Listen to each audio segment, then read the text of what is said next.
আমরা জৈব সার তৈরি করছি। গোবর থেকে তৈরি জৈব সার মানে কেঁচো সার। গোবর খেয়ে কেঁচো যে মলটা ত্যাগ করে সেটা থেকেই তৈরি হয় এই ভার্মি কম্পোস্ট জৈব সার। এই সারটি আসলে জমির জন্য খুবই উপকারী। আপনার মাটি সাধারণত 18 থেকে 19 ধরনের উপাদান গ্রহণ করে থাকে বা প্রয়োজন হয়।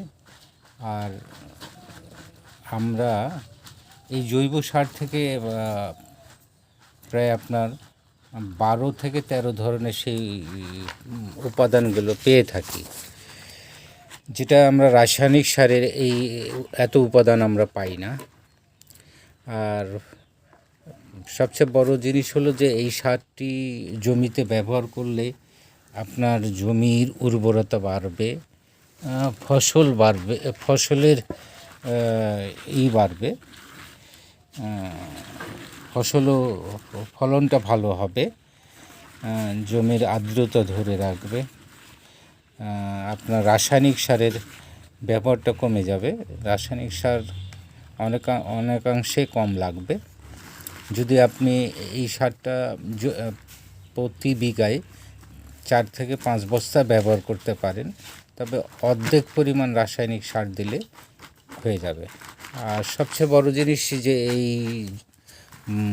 ভার্মি কম্পোস্ট জৈব সারটা আপনার বিশেষ করে পানের বরজের জন্য খুব উপকারী।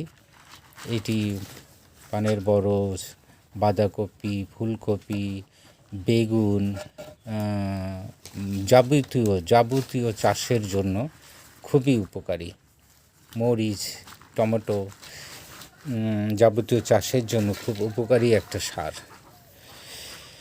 সারটি আসলে খুব শক্তিশালী সার। এই সারটি কৃষক ভাইরা ব্যবহার করতে পারেন, তাতে আপনারাই লাভবান হবেন। জমির যেমন উর্বরতা বাড়বে, তেমনি আপনার ফসলও বৃদ্ধি পাবে, আপনার রাসায়নিক সার কম লাগবে।